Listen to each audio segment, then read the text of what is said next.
How to prevent scam. When someone tries to acquire your personal information or extort money from you, a scam will frequently occur. Scammers frequently attempt to fool you over the phone, in person, online, or in the mail by using specific tools.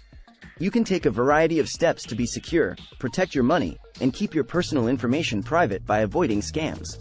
How to spot scams. 1. Take a look at customs. Most scams use the same kinds of fact patterns. This happens as a result of con artists using their knowledge of what works and what doesn't to con you. First, con artists will try to manipulate your fear into doing something.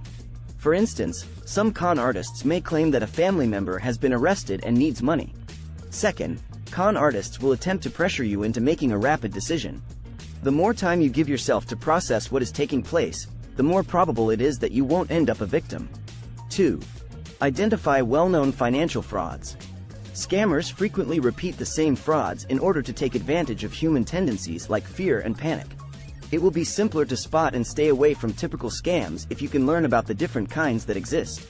Scams can occur in person, on the phone, through the mail, or even online.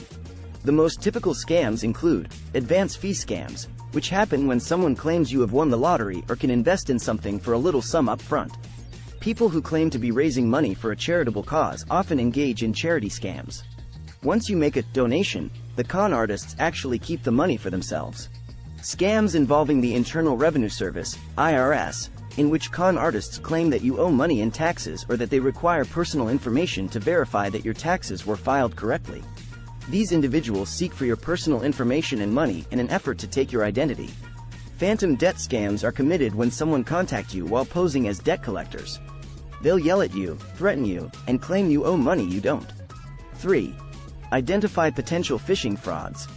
Phishing scams happen when people get in touch with you and say there's a problem with an account you might have, such a credit card or loan.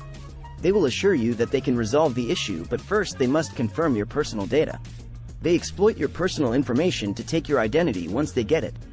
4. Obtain scam warnings. Getting government alerts is one of the best methods to stay current on recent fraud tactics. The Federal Trade Commission, FTC, provides an alert that is periodically delivered to your email. You will receive guidance on how to avoid frauds in the warning. You can register on the FTC website if you wish to. Please like and subscribe to our channel for more life-changing content and hit the like button. Thank you for watching. Have a wonderful day.